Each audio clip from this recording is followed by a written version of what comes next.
Vampire waifus, illegal waifus, oblivious waifus, psycho waifus, wolf waifus, mature waifus, axe waifus, giant chicken waifus, and of course vegetable waifus. I'm going to hell for that last one, but before I do, let's go deep and find out the good, the bad, and the boring of anime spring season of 2024. Starting off with the new season of Kimetsu no Yaiba, aka the training arc, aka the arc that feels like filler but is actually canon. For the people complaining that this arc isn't as hype as the previous ones, I just have to say, I know you're young, because shonen fans in the 2000s had to sit through the filler arcs of Naruto and Bleach. We have been in the trenches of filler. We have seen things. This season of Demon Slayer is slower paced than the other ones. It's a nice breathing arc, no pun intended. It's a nice gasp of air before we jump into the deep end of the pool. Kimetsu no Yaiba has been non-stop action ever since the first few story arcs, so it's nice to have a nice little moment of introspection before things actually go down. Ufotable still went all out with the animation, including some scenes which I believe are anime original, in order to make this as entertaining as possible. There are some interesting character moments in between Tanjiro just flexing in front of all the wimpy background characters, and we get to know the Hashiras a bit more, so it's not like this arc is just a bad time. We do get some cool character moments. And as a side note, I just can't help but love Tanjiro. I know that I sound like a broken record, but I can see why soccer moms in Japan think that he's a good role model for their kids. He cares for his friends, he works hard, he encourages the background characters that will serve as cannon fodder in the next arc. What a great guy. And by contrast, I love that some of the Hashiras are just jerks. Yeah, they're good at slicing things, doesn't mean they're nice people. And speaking of people that are not nice, some may even call them bad. Michael Jackson is back with the most thrilling entrance I've seen in a while, and you can be sure of two things: he is a smooth criminal, and Billie Jean is not his lover. I could be here all day, folks. Anyway, I'll put this new season into C tier because, let's be honest, it wasn't super eventful, not much happened, it fulfilled its mission of hyping up the next season, and it was decent. Moving on, Mahokua Koko no Retosei Season 3, and this was one of the anime I was actually on the fence about. I decided to watch it completely random, and I know there's been a movie and some OVAs or whatever in the meantime. I didn't watch any of those, so I jumped into this a bit dizzy. I didn't really remember what was going on or what the character relationships were. However, I just turned my brain off and looked at the pretty Japanese cartoons on screen, and I had a jolly old time. The character designs and magic in this show are so slick and so aesthetically pleasing that at some point I was just mesmerized just looking at my screen as they bombard me with information that I do not care about and will not make any effort to retain. If you ask me to summarize the story for this season, I'll be honest here, I don't really know what happened. I was just looking at Maya the whole time. Something about a puss boy with an attitude that gets humbled. Something about a school competition that gets hijacked by these parasite thingies, and it's obviously up to Oni-sama to go in there cosplaying as a Power Ranger and just one-shot these things. And then they use going after a bad guy as an excuse to have cute dates. I don't know. And allow me to say this, the story doesn't really matter, because the true plot are the female characters in this show, and get that lolly bullcrap out of here, give me some real women. Ay ay ay, mamacita, ow ow ow! Jokes aside, this definitely feels like a light novel adaptation. It is very dialogue dense, it has a lot of information going on, lots of factions, lots of schemes, a lot going on behind the scenes. But even if you are an anime only like me, and I'm assuming some content was cut from the light novels, I could still follow the story, and it was pretty entertaining. I had a decent time. Tatsuya as a character is so broken and overpowered that it's actually funny to see what ridiculous thing he's going to do next. He cannot be hurt, he heals immediately, he goes pew pew with that slim pistol of his and just erases people from existence. It's actually so nuts, it's entertaining. I will say this though, and I know that Mahokua fans will think this is blasphemy, but hear me out.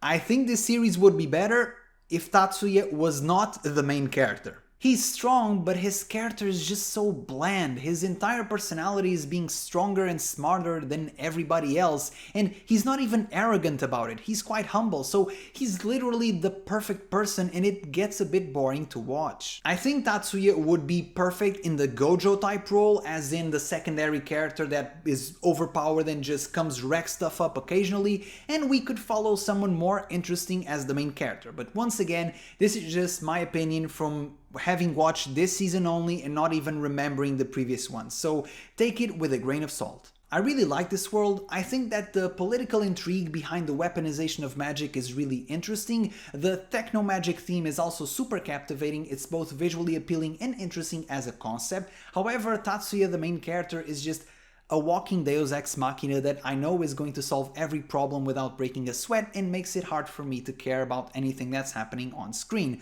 And so I have to give this season of Mahokua C tier because it is decent. Also, for fans of Mahokua, if there is a spin-off where Maya is the main character, please contact me immediately. Asking for a friend. Up next we have Windbreaker, the anime that once again proves that story are for nerds and the only thing that dudes care about is bangas, just some dudes slapping meat. And to go on a bit of a tangent here, I think the second season of Vinland Saga sort of broke my brain because it was just so beautiful, so emotional, so well written, truly a masterpiece, in my eyes, one of the best anime ever. Season 1 was better, bro. However, Vinland Saga Season 2 was so good that it made me forget my roots. It made me forget who I am. I grew up on the Shonen Big 3. I grew up on Fairy Tail. I grew up on Full Metal Alchemist. I grew up on Inuyasha. Young me was a shonen tard. And Windbreaker made me remember how fun a pure shonen can be. Windbreaker's world and setting make absolutely no sense, the characters are tropey, the dialogue is way too cheesy, the whole story falls apart if you try to think about it from a critical standpoint. However, none of that matters because the show is just so fun to watch. It's literally just dudes beating the crap out of each other with smooth animation and gritty choreography, and it just works. You know those RPGs where you can select your stats and some people like to do meme builds where they put all of their points into a single stat? Windbreaker is the anime version of that. It is super one-dimensional, but it is so good at what it does well that it sort of overshadows all of its flaws. And after I made a video about it, they introduced a wrestler character. My man is out here doing German suplexes. They even have a bootleg Stone Cold Steve Austin and Hulk Hogan. First, this anime goes after my childhood, and then it goes after my heart.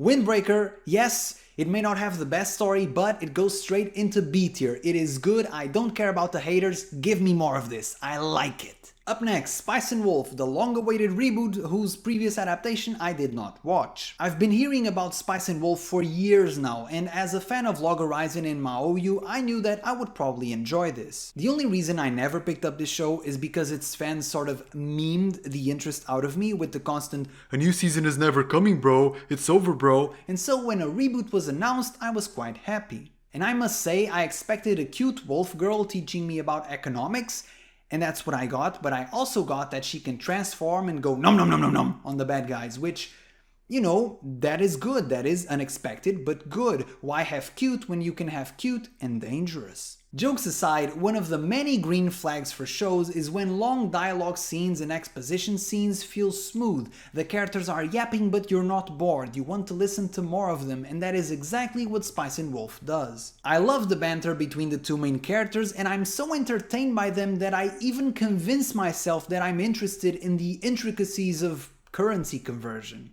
I like how both characters are capable in their own way, but they're also flawed and grow through each other's influence. Lawrence is a bit too timid and Hollow is a bit too cheeky, and watching them together in their mercantile adventure is way more fun than it should be. I've been enjoying Spice and Wolf a lot, it's my weekly cozy anime watch and I'll put it on B tier for now, but I have high expectations for it. I'm really enjoying it and I think that the initial arcs were a bit too Hollow focused and I'm hoping to see more of Lawrence as well. Still, don't let the B tier discourage you in any way. If you like character and dialogue driven series, then Spice and Wolf is probably the anime of the season. Up next, Reincarnated as a Meeting, Season 3, and oh boy, I was super excited for this actually, I love slime, and yet whenever I tried to watch this season, I was always redirected to some sort of furniture commercial. Yeah, this core has been as interesting as one of those Zoom meetings that are so boring that you just alt tab and go play a video game, except there is no video game.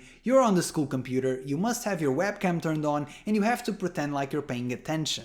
I mostly think it's been a huge failure on the directing side for the anime because yes, while the source material was perhaps not the most exciting for this particular story arc, I think that we could have done better than straight episodes of pure yapping around the table, followed by these weird action episodes that were strangely paced and recycled cliffhangers. Like, what? This whole season was just strange. It's like they had a flowchart of possible directing decisions and always chose the most boring one. And people will say things like, They're just adapting the light novel, bro. but to me, being completely faithful to a light novel is not necessarily a badge of honor. Yes, you have to adapt the material and not butcher it, but when you go from a written medium to an audiovisual medium, you sometimes have to make some changes and make some compromises to keep the things engaging. Now, here's the good news. As of the time of this recording, I have watched episode 12, and I don't know if slime is my toxic ex, but I am trying this relationship once again. The episode was vibrant, full of energy, the new opening is an absolute banger!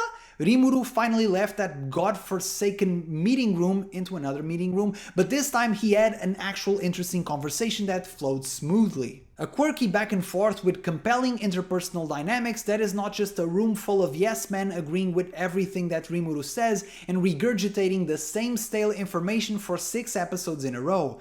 Imagine that. So we're back, baby. We are so back. We have never been backer. Engaging dialogue and cool world building is all I ever wanted from my cozy isekai. Why did they edge me the entire season? I don't know if there was a staff change or something, but either way, it doesn't matter. I am excited, I am locked in. However, for the purposes of this tier list, I have to judge slime based on what I saw this core, and this core was the definition of mid, so it goes into C tier, and hopefully I will raise it 1 or 2 tiers in the next season. Now, speaking of isekai, let's get into Check's notes. The guy who cheated on his pregnant wife and is advised by his wife's promiscuous grandmother to marry the mistress that also was his teacher when he was a little kid. Ha ha ha, such wholesome fun. What the?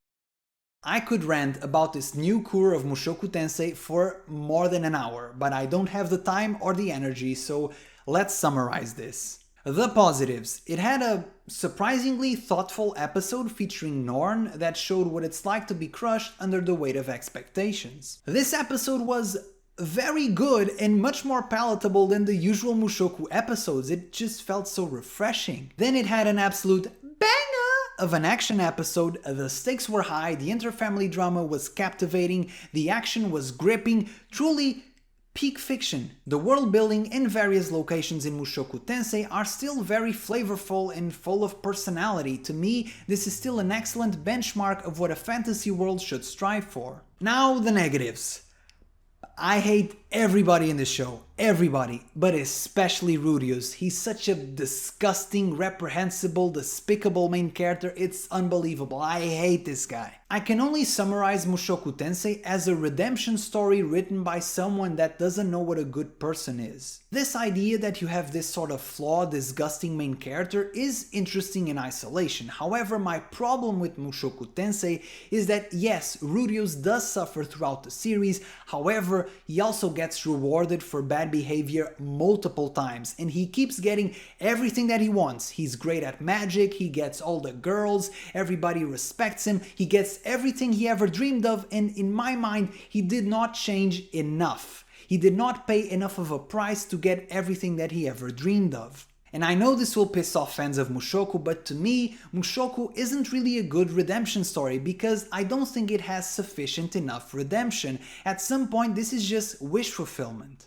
Watching Mushoku Tensei is like watching anime through VR goggles, where you have this really good isekai anime, but you also have this perverted, weird soap opera type thingy, and you're trying to watch one, but you have to watch the other, and at a certain point they're overlaid on top of each other, and you're just left with a headache. I really tried to watch this with an open mind, but I just cannot get myself to like Rudius or empathize with him at all. At this point in the story, he could find a solution for world hunger, I still wouldn't like him. And the thing that saddens me about Mushoku is that unlike most of the isekai slop that comes out every season, this can be very good. It has very good moments of writing, it has peak moments of fiction, and that is why, because you see how good the good can be, that the bad hurts so much. If Mushoku was always crap, I would have stopped watching a long time ago. However, I'm in this toxic relationship where every time I'm ready to just break it off, she pulls me back in. I don't know, I think this cour was significantly better than the previous one. I absolutely hated the university arc. However, I can't put Mushoku any higher than C tier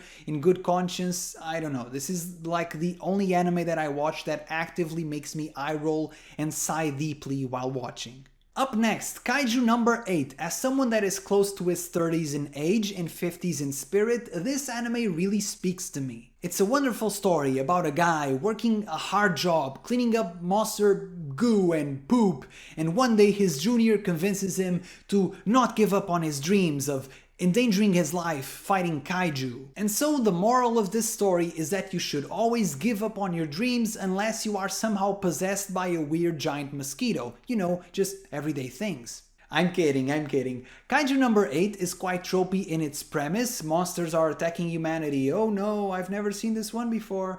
But it's quite slick in its execution and has enough different elements where it feels fresh and makes itself stand out in the vast sea of monster shonen. And I cannot overstate how refreshing it is that we have a main character in a shonen series that is not in freaking high school. Kafka is considerate, mature, hardworking, and best of all, he actually uses his brain. Can you believe it? A shonen protagonist that actually uses his extensive knowledge from studying and working a sucky day job instead of just, going unga bunga, I punch hard. Kafka is such a natural, empathetic underdog that you can't help but root for him. The supporting characters are also pretty great. You have this younger rival sort of character that pushes him on and always wants his senpai to do his best. And you have the tsundere female lead to boost sales that starts off as pretty annoying and arrogant, but you quickly realize she's actually quite a decent person. You also have Mikasa and Levi as stern but inspiring leaders. I really love the cast as a whole. I did not expect to connect with these shonen goofs so much. The cast is very strong. The power system with the suits is decent, the kaiju are also whatever. What really sells me on this series are its characters and its well executed story. Kaijuu number 8 manages to have funny moments, serious moments, absolute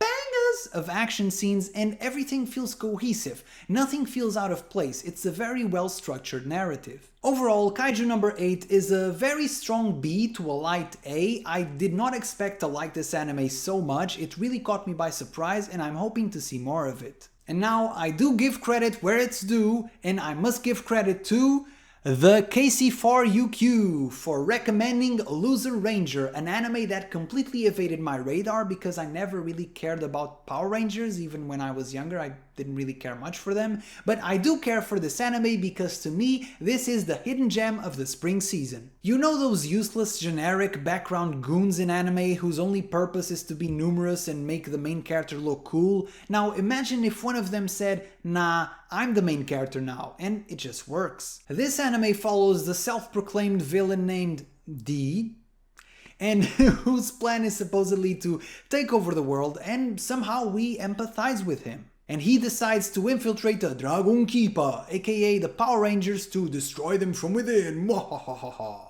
And as it turns out, most people in this show are hiding something and are not nice, including the supposed heroes. Our protagonist's only power is to transform into other people, but he's extremely weak and easily outmatched by most people in the series, so watching him infiltrate and lie his way through this perilous endeavor is just super entertaining. He's always just one mistake away from irreversible failure, and that is why this show is just so interesting to watch. It's hard to classify this show as a battle shonen, even though it has a lot of fighting and the usual hierarchical structure that the main character must climb. I don't think it's a battle shonen, and the main draw of this series are its wacky characters and its insane storyline. The more episodes you watch, the more you realize most people aren't telling the truth, and even our main character has a lot of things that he does not know. This anime keeps you guessing and you never know where the story is going. I will put it alongside Kaijuu number 8 on the B+ tier because it does have some weird pacing problems and the animation isn't spectacular. However,